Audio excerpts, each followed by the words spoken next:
Assalamualaikum warahmatullahi wabarakatuh. Perkenalkan, nama saya Memang Yansyah, calon guru penggerak angkatan 8 dari Kabupaten Tasikmalaya. Pada kesempatan ini, saya akan melakukan coaching supervisi akademik yang akan dilakukan bersama rekan saya. Silakan Ibu memperkenalkan diri. Ya, terima kasih Bapak Alhamdulillah diberi kesempatan. Perkenalkan, nama saya Dewi Yulianisti. Kebetulan saya rekan kerja dari Bapak Benny Yansyah yang merupakan guru penggerak angkatan 8 dari Kabupaten Tasikmalaya. Saya di sini akan guru dari kelas 6 SDN 1 Tunanetra. Mungkin hanya itu. Ya. Baik, terima kasih Bu atas perkenalkannya. Baik, pada kesempatan kali ini coaching supervisi akademik itu ada 3 tahapan ya Bu ya. Yang pertama pra-observasi, kemudian observasi, dan nanti pasca observasi. Pada kesempatan kali ini kita akan melakukan pra-observasi Bu. Kita akan diskusi terkait observasi pembelajaran yang akan dilakukan. Jadi tujuan dari coaching supervisi akademik itu yaitu membantu menggali potensi, mencari solusi dari permasalahan yang selama ini Ibu hadapi. Baik potensi aset yang bisa Ibu kembangkan ataupun potensi dari murid Ibu itu sendiri dalam meningkatkan potensi di kelasnya Bu. Iya, betul sekali Pak. Saya ingin sekali ini sharing gitu sama Bapak. Kebetulan sekarang ada waktunya ya Pak ya. Mudah-mudahan dan kita capai yang tujuan kita. Mungkin Ibu sudah mempersiapkan segala macam hal ya. Mulai dari pertanyaan pertama ya Bu ya. Apa tujuan pembelajaran yang ingin Ibu capai nanti ketika pembelajaran di kelas? Oke, kebetulan ini saya mengambil tema mata pelajaran IPA. Mata pelajaran IPA.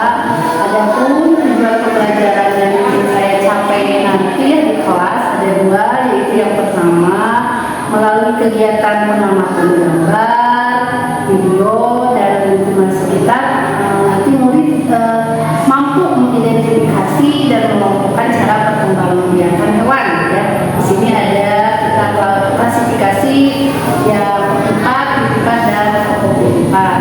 Dan yang kedua mudah-mudahan nanti melalui penugasan secara mandiri, murid mampu membuat karya cara perkembangan hewan tersebut. Ya, mungkin disesuaikan dengan potensi dari masing-masing anak. Saya harapkan seperti itu Pak. Bagaimana pembelajaran sebelumnya Bu? Apakah ada kendala gitu? Pembelajaran ini klasik ya Pak ya, karena kita mungkin belum ada pemikiran baru gitu ya. Yang kemarin itu saya banyak kendalanya itu di potensi anak gitu ya. Potensi anak yang belum saya bisa gali, terutama dalam melihat konsentrasi anak, terus keaktifan anak di sana kurang fokus, terus belum aktif gitu ya. Anak masih pasif dan melatih berpikir kritis ya, kritis dan kreatif itu yang saya belum bisa melihat gitu dari segi potensi anak didik. Mungkin yang saya lihat seperti itu Pak. Sepertinya ada kendala ya. Iya. Apa kendalanya? Kendalanya karena pembelajaran mungkinnya yang saya sampaikan ke anak itu membosankan. Seperti itu, monoton anak. Mungkin saya di depan itu ceramah gitu ya, anak tidak ada kesempatan untuk menggali potensinya gitu. Jadi hanya mendengarkan menyimak apa yang kita sampaikan seperti itu Pak, yang saya pelajari kemarin seperti itu pembelajarannya. Ya. Jadi pembelajaran yang membosankan karena monoton. Ya, seperti itu Bapak. Kemudian apa yang akan Ibu lakukan supaya pembelajaran itu lebih aktif, kemudian menyenangkan, bahkan siswa tersebut punya motivasi untuk pembelajaran? Ya, ini saya mencoba ya mudah-mudahan dengan pembelajaran yang saya terapkan ini saya akan menggunakan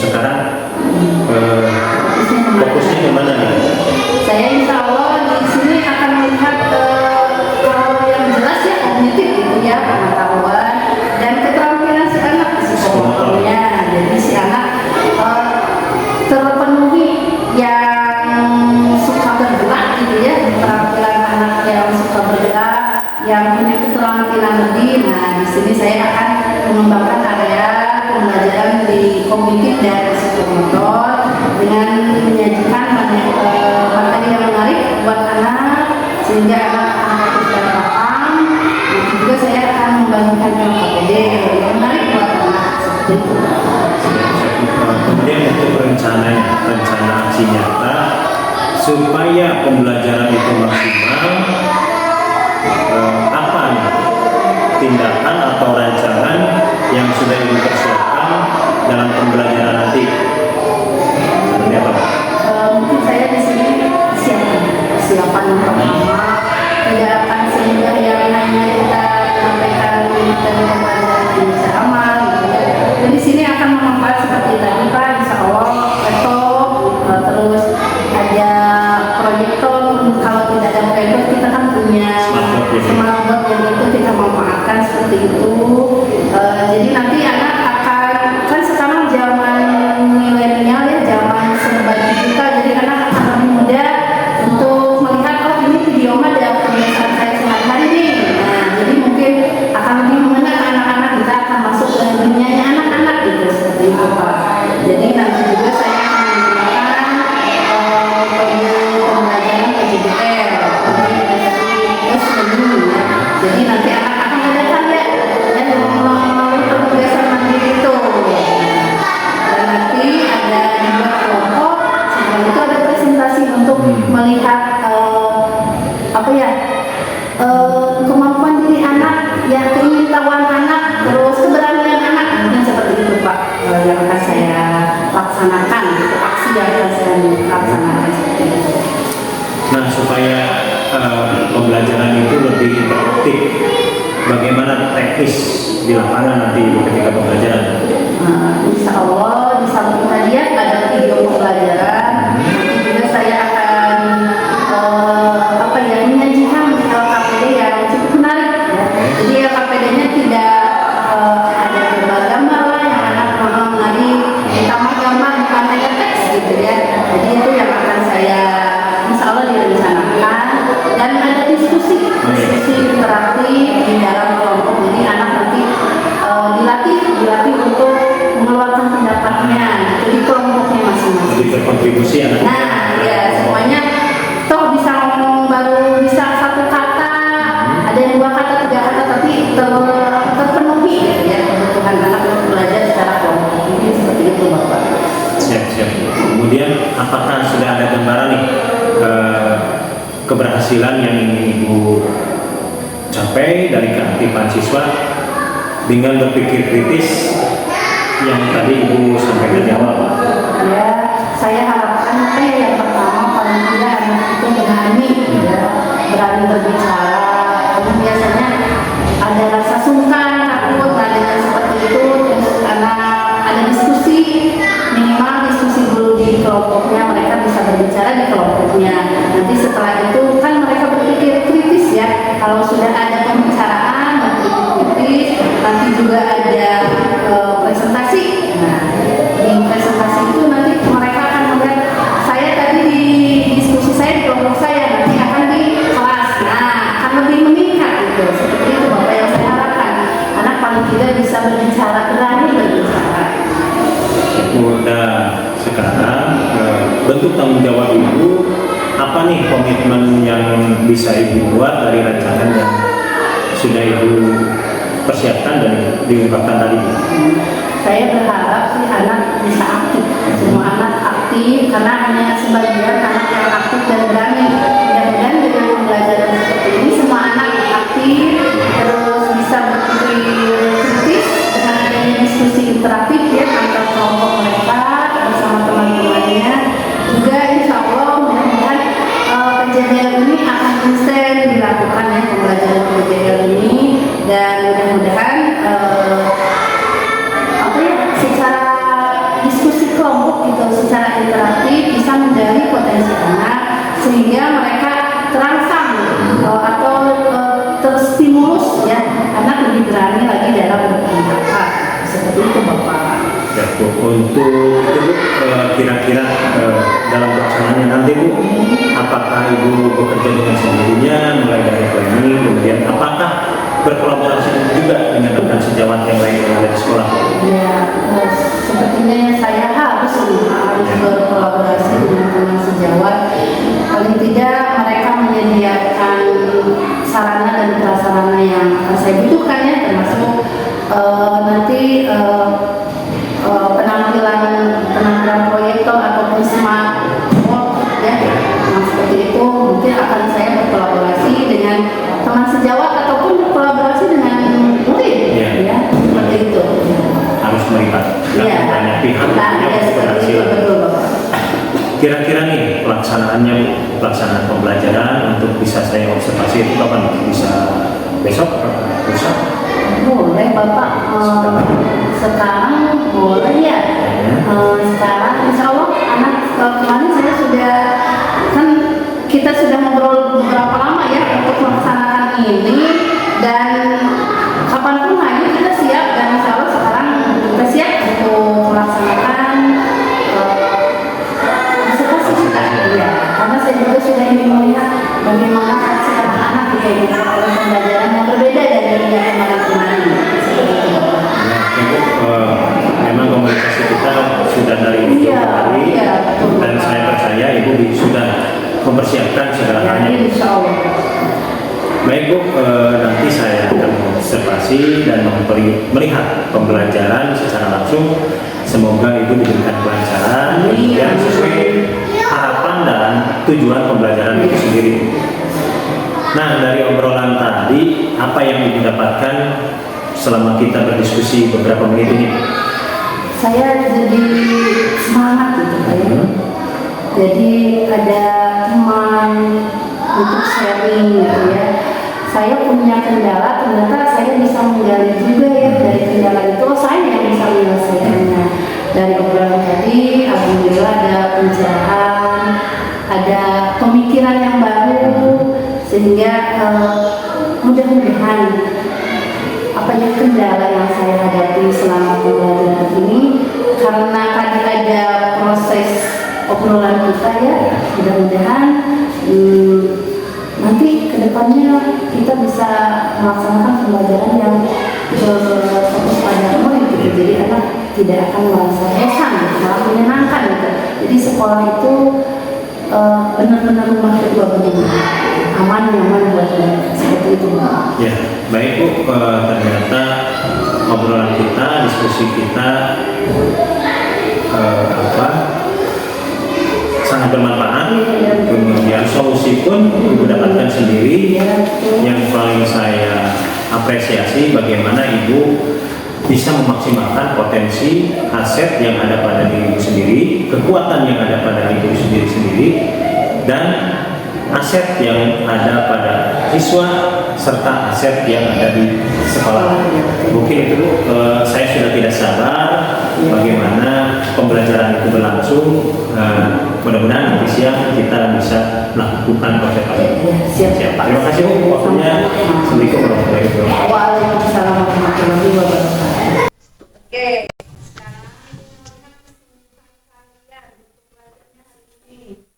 Siapa yang mungkin kalian tahu teman kalian yang tidak hadir hari ini? Siapa yang tidak hadir hari ini? Ojan kenapa? Sakit, izin apa? Ya, makanya mudah-mudahan ya.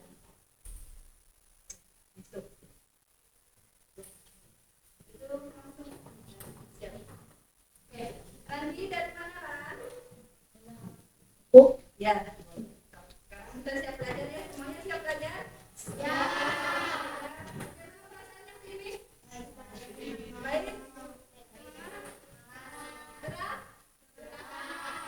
Oke, boleh ya.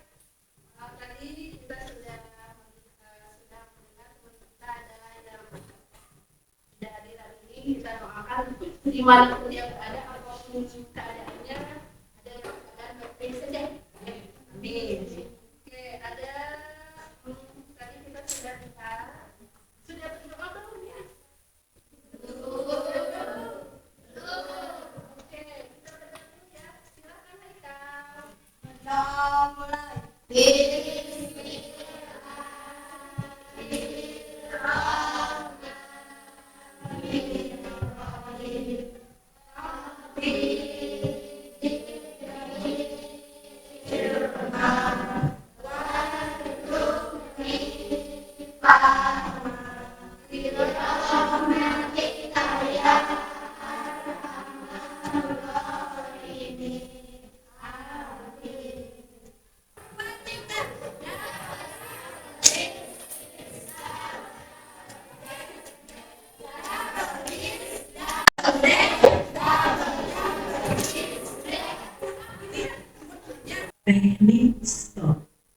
Teknik penyadaran malas.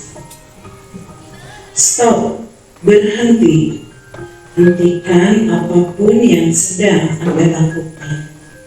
Silakan ambil posisi duduk secara nyaman atau berdiri jika tidak memungkinkan. Rilekskan tubuh Anda mulai dari otot-otot wajah, bahu kiri dan bahu kanan, lengan atas pergelangan, dan jari-jari. Luruskan lengan di atas.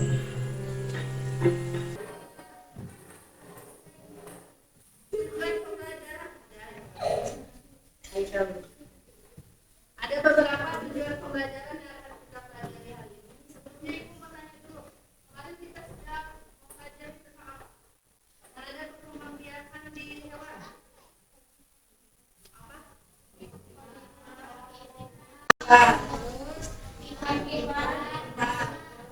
Alhamdulillah sudah semuanya. Tujuan pembelajaran hari ini yang akan kita pelajari adalah nanti kita akan mempelajari tentang kalian harus mampu mengidentifikasi dan menemukan cara perkembangbiakan hewan.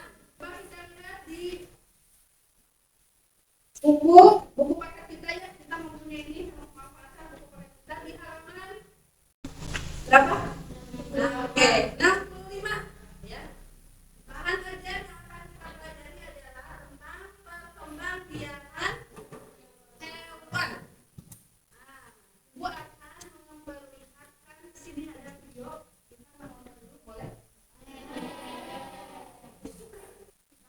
Tidak kawin. Kalau generatif, apa bedanya ya? Yang paling jelas secara tidak kawin dan secara kawin. Kalau kawin itu kan ada pertemuan ya. Jadi ada pertemuan antara nanti kalian kalau sudah ini ada sperma dan sel telur dan sel ovum ya, sel telur dan sperma. Nanti di ininya kita hanya secara garis besar ya, hanya contohnya aja. Kita lihat di sini ovipa, pipipa, ovopipa. Boleh aja apa saja. Ovipa apa saja? Ya. Ovipa berkembang biak dengan cara bertelur. Sepakat semuanya? Oke, terus selanjutnya. Yang kedua pipipa cum. Boleh siapa? Dan berkembang biak dengan cara melahirkan. Yang terakhir, ovopipa. Cum, ovopipa itu berkembang biak dengan cara apa? Oke, bertelur sekaligus. Nah, bertelur sekaligus melahirkan. Hebat ya. Kita sudah ada kata kuncinya. Ibu dari sudah hafal ovipa, pipipa, tenya.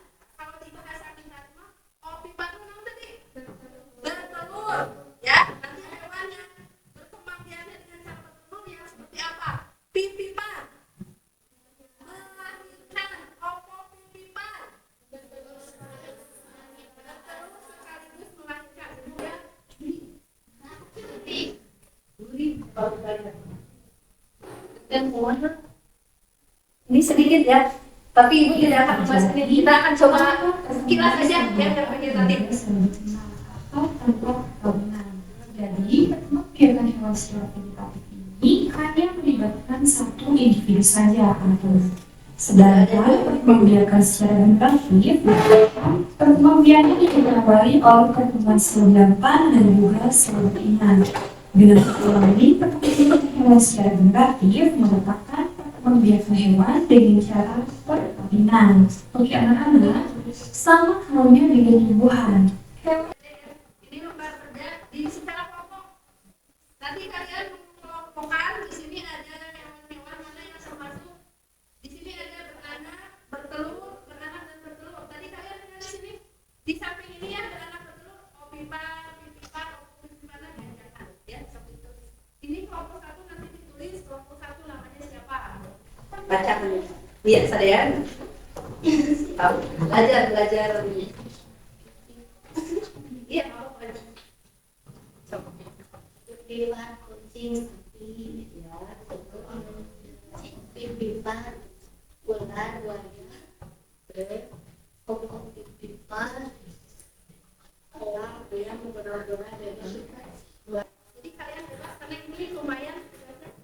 Tugasnya kalian buatlah ya sebuah karya.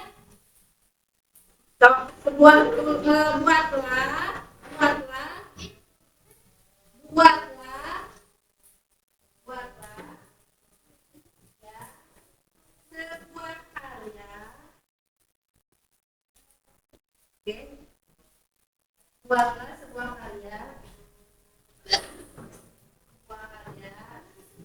tentang perkembang biakan hewan. Pipipar, terus ya. Bisa berupa video, bisa berupa gambar atau poster yang tadi belajar gambar aja paham. Kalau yang kita gambar ya gambar atau tulisan yang kalian bisa. Sekarang ada tugas individu, boleh minjem. Terus, coba. Nah, ini tugas orang ya menjawab, boleh dari sini, dari sini, dari sana, dari sini. Oke. Apa manfaat perkembang biakan hewan secara opipar dan pipipar? Opipar apa hewannya? Ayam. Terus manfaatnya kebiasaan itu bagaimana? Oh, telurnya senang bisa dimasak. Ini alhamdulillah pembelajaran sudah selesai. Nanti kan tugasnya ya. Oke, boleh untuk mengakhiri. Oke, sebelum pulang, mau kalau mau pulang terus pulang. Kalau mau pulang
Bismillahirrahmanirrahim. Assalamualaikum warahmatullahi wabarakatuh. Waalaikumsalam Perkenalkan, saya Benny Robiansyah, CGP Angkatan 8 dari Kabupaten Tasikmalaya.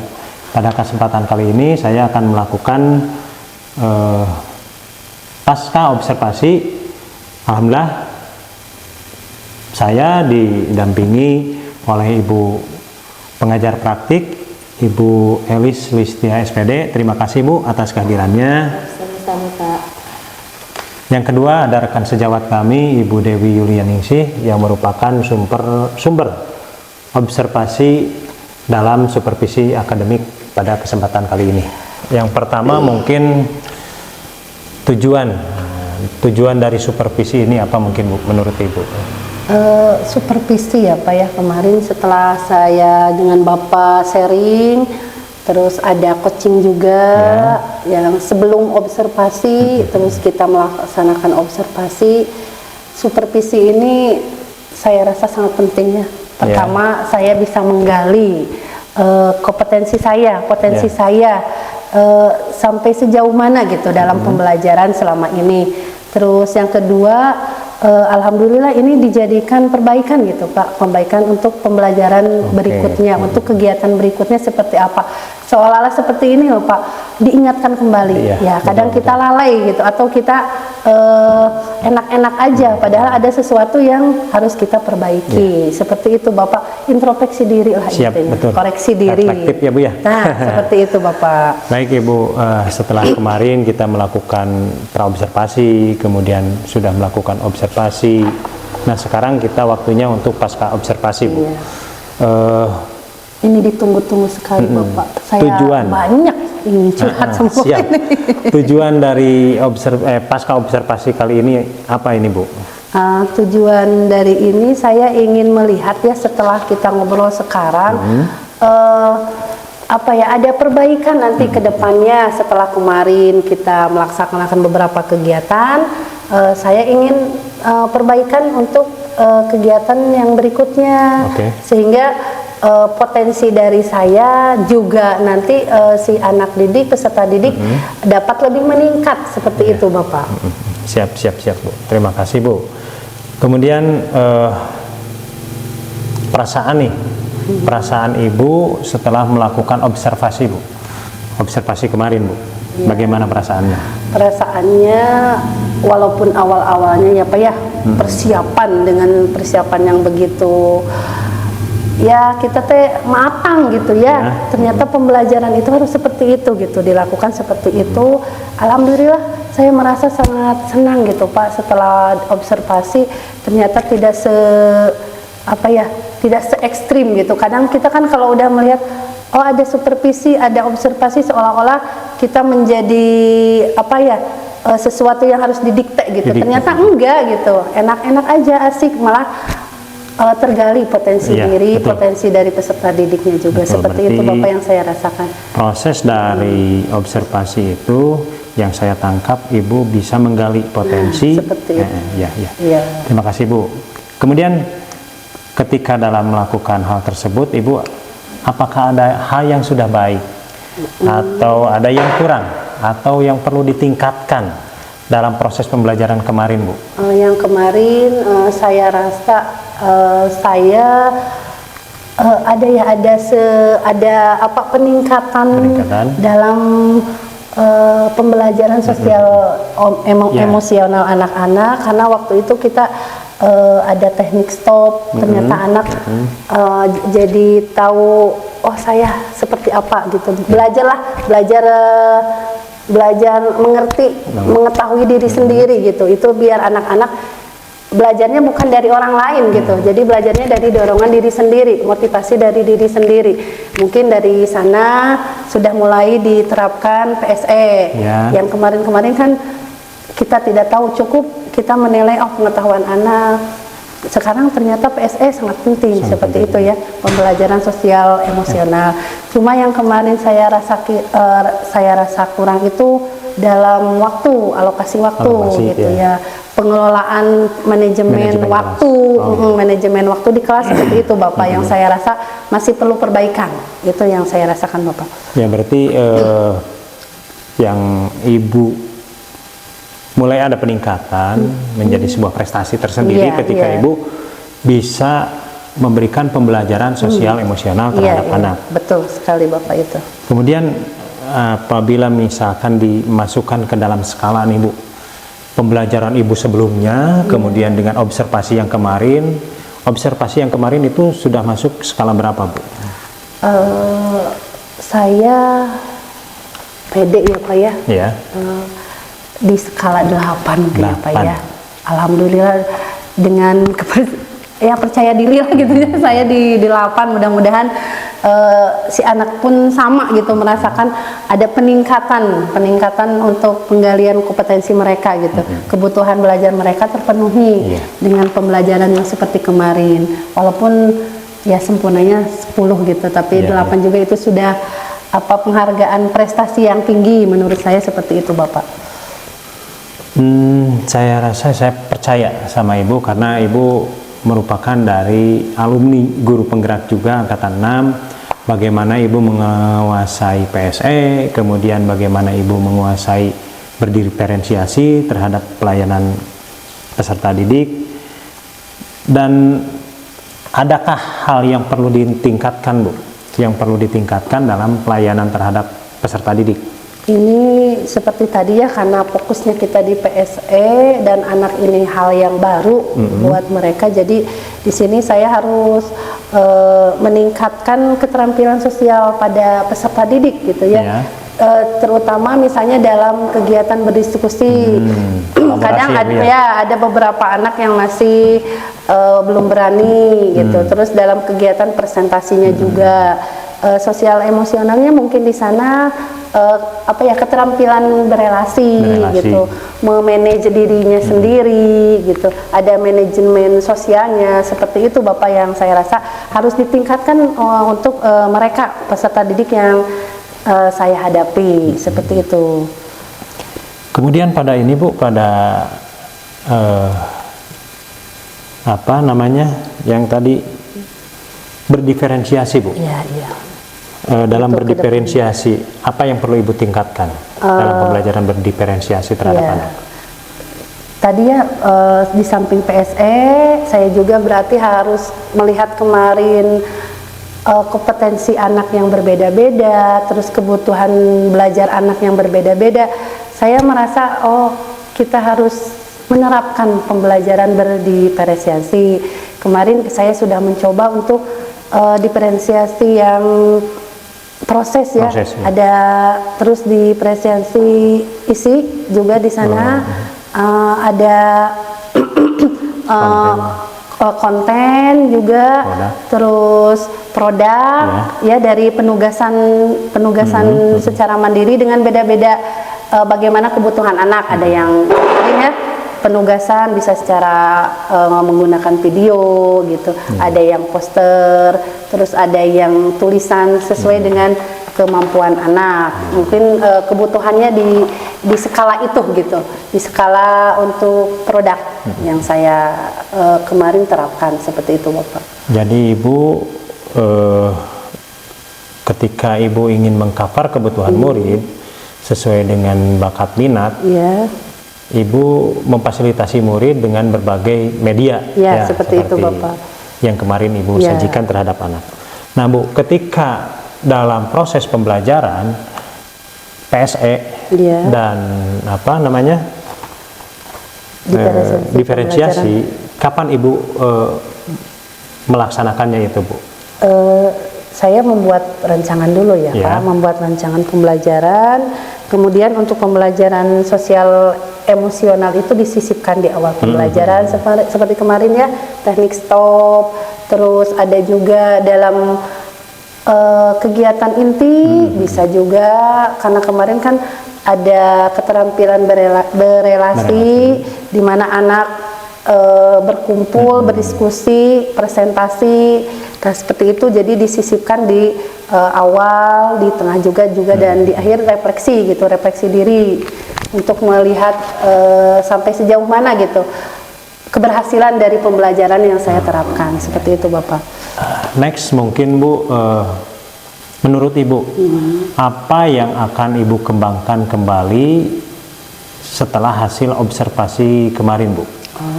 Melihat dari kemarin ada beberapa ya yang saya catat merupakan kekurangan waktu saya melakukan observasi, itu adalah manajemen waktu gitu ya Pak ya. Satu manajemen waktu. Itu satu manajemen waktu. Saya menginginkan gitu, berarti harus ada pengelolaan waktu yang baik. Di saat si anak harus misalnya melaksanakan diskusi berapa menit itu, jadi tercover gitu ya.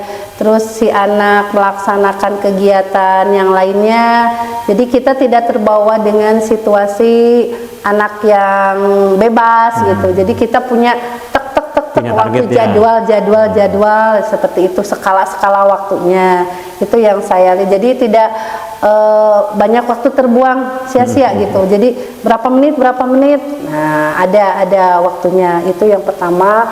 Yang kedua, saya ingin sekali Pak, karena di sini kita kan lingkungannya berbasis enaklah untuk belajar. Saya ingin membawa anak-anak itu keluar kelas gitu ya. Berarti aset Ya, lingkungan seperti, Bu, ya, seperti kemarin kan kita mempelajari tentang perkembangbiakan hewan, kan ada yang melahirkan beranak seperti itu.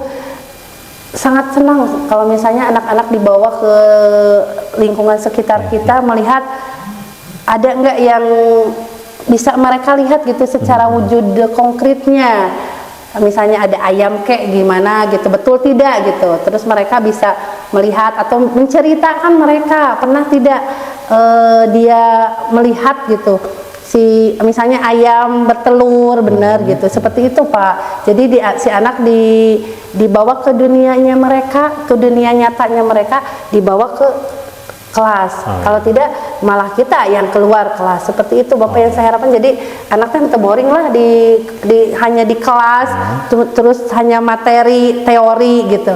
Jadi coba lihat ke dunia luarnya seperti apa. Sangat ingin sekali Bapak saya membawa anak-anak ke lingkungannya mereka yang ada di sekitar kita. Ya, yang saya tangkap mungkin dari statement Ibu barusan, satu, untuk kedepannya peningkatan manajemen waktu. Iya, yang kedua, pemanfaatan lingkungan. Nah, lingkungan sekitar itu sebagai bagian dari aset ya Bu ya. Iya betul, seperti itu Bapak. Ya, satu pertanyaan lagi Bu, mungkin terkait komitmen nih, komitmen tanggung jawab Ibu terhadap pembelajaran yang sudah dan yang akan Ibu laksanakan ke depannya Bu. Komitmen saya mudah-mudahan ini selalu menjadi cambuk ya buat saya setiap melaksanakan pembelajaran. Ternyata pembelajaran berdiferensiasi buat memenuhi kebutuhan belajar anak itu harus dan sangat baik gitu untuk anak-anak, karena kemarin juga pembelajaran berdiferensi dengan menyediakan video, tayangan video, terus ada teks-teks itu ternyata kebutuhan anak yang berbeda-beda itu tercover gitu ya, seperti itu Bapak.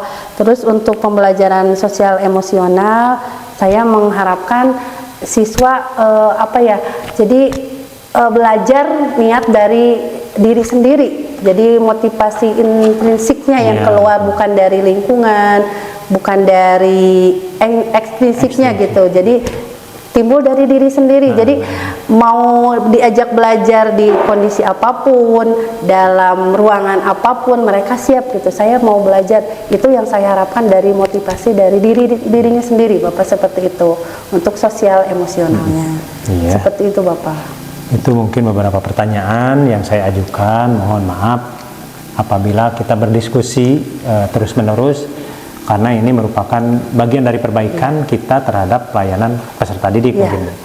Nah, dari observasi, kemudian dari pasca observasi, menurut Ibu kesimpulannya seperti apa Bu? Untuk kesimpulannya pembelajaran diferensiasi dan pembelajaran sosial emosional itu sangat saling mendukung dan harus diterapkan dalam pembelajaran untuk anak didik kita untuk memenuhi kebutuhan belajar mereka. Itu karena insya Allah lah tercover ya. Jadi kebutuhan belajar anaknya terpenuhi, terus karakter anaknya terbina juga, seperti itu Bapak. Siap Ibu, terima kasih. Ini adalah akhir dari pelaksanaan observasi yang kita lakukan. Mudah-mudahan ke depannya kita bisa melakukan supervisi akademik lagi sebagai bahan perbaikan pelayanan terhadap peserta didik kita. Insya Allah. Terima kasih Bu atas kesempatannya. Sama-sama. Mohon maaf telah mengganggu waktunya. Tidak apa-apa, saya sangat senang sekali Bapak bisa sharing. Siap, terima kasih Bu. Assalamualaikum warahmatullahi wabarakatuh. Waalaikumsalam warahmatullahi wabarakatuh.